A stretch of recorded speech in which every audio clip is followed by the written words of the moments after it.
Marnie er en lille pige på cirka 7 år. Hun bor ude på landet med en meget religiøs familie. Hun føler sig lidt udskiftet af sine søskende. Hun bliver nærmest tvunget til at tro på Gud. Hun er lidt ensom og lidt naiv. Faren, Walter Kaufeld, er streng, dominerende, religiøs, voldelig, og han opfører sig som manden i huset. Lidt mandsdoministisk træk har han. Han har høje forventninger til Marnie angående det religiøse. Omtaler sig selv som vor herre. Moren hedder Mary. Hun gør som faren siger, og hun tør ikke sige ham imod. Hun bruger rigtig meget tid på sine engle, og det er så tvillingerne, de 2 mindste børn.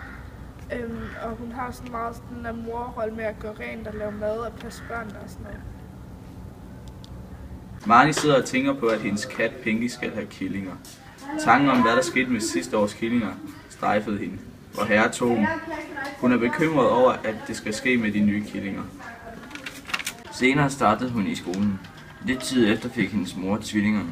Man kan sige, at det overtog hendes plads. Da tvillingerne var gamle nok, var killingerne kommet til verden. Efter kort tid overværer Marnie ved et uheld. Faren dræber de nye killinger. Hun bliver vred og vil gøre hævn mod ham. Hun vidste, at det eneste, der betød noget for faren, var tvillingerne. Derfor sluttede det med, at moren græder over, at tvillingerne bliver dræbt. Okay, det starter med, at vi hører, at hun sidder og tænker på, at hun snart skal have kattekillinger.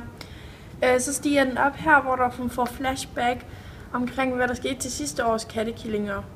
Og så her, der kommer der sådan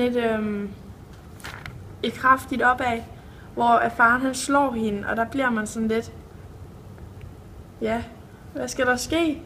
Så her, der dræber faren killingerne, og det er point of no return, fordi det overværer hun. Og så bliver hun rigtig vred og ked af det. Og så til sidst her, på klimaks, der vælger hun at tage hævn og dræbe sine søskende. Marnies familie er meget religiøse, og faren tvinger nærmest resten af familien til at være kristne og tro på Gud, og sådan, selvom de måske ikke rigtig vil det. Religionen fylder rigtig meget i historien og i familiens hverdag, og faren har rigtig høje forventninger til Marnie. Yahya Hassans digte handler også om religion og et dårligt barndom og voksenrelationer. For eksempel så har religionen stor indflydelse på Yahya Hassans barndom og hans forhold til hans forældre. Sådan er det også i historien. Vi har valgt tilhørende ondskab, magt og hævn.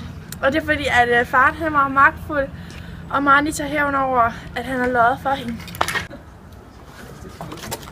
Faren sammenligner lidt sig selv med vor herre. Manden i huset, ham der bestemmer. Faren og moren sammenligner tvillingerne med engle. De viser også, at de prioriterer tvillingerne frem for Marnie.